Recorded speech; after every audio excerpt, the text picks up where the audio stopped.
Hello, everyone. Here is another one of the poems I have written. But again, my poems are usually long. A lot of times they are thought provoking. They have a tendency to bring out emotions in people. Sometimes ones of sadness, other times ones of anger, or they just downright piss people off.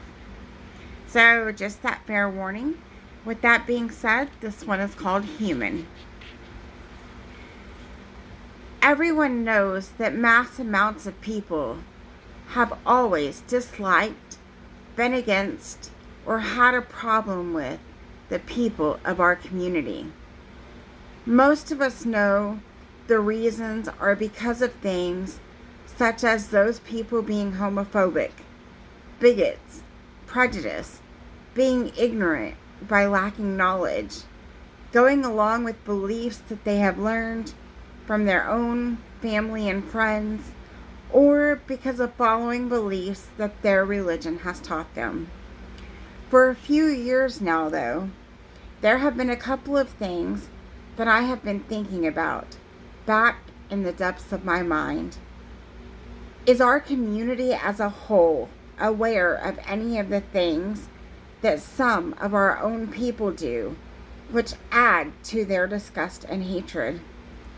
Just off the top of my head, maybe not in this town or state, but in other states, there have been drag shows where children were in attendance.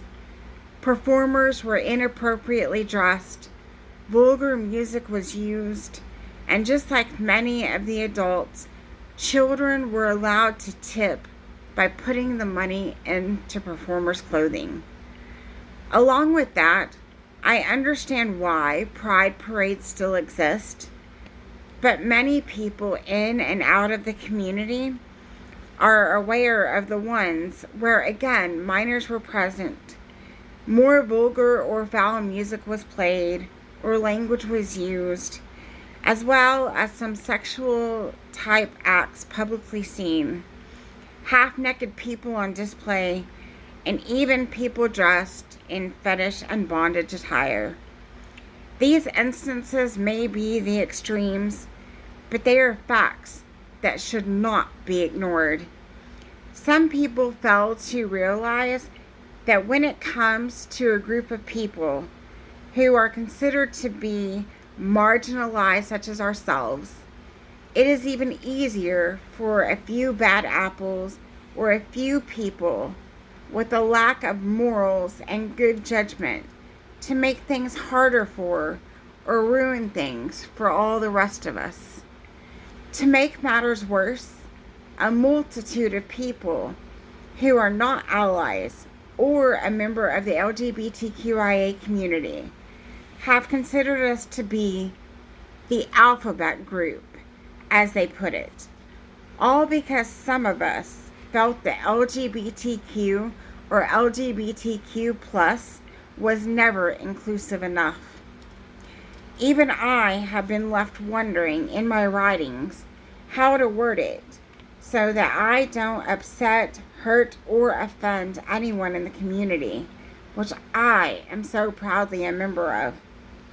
I understand the desire or need to feel validated in who you are, which I think is a part of the reason why so many different labels have been created. Although these things reminded me of the other thought I have had that finally pestered me to the point that I had to make it known. I often wonder why so many people feel the need to make their sexuality so publicly known beyond the normal hand-holding, kisses, weddings, photographs, or broadcast media like heterosexuals have been doing for years. The real question is, why can't we all just coexist as humans?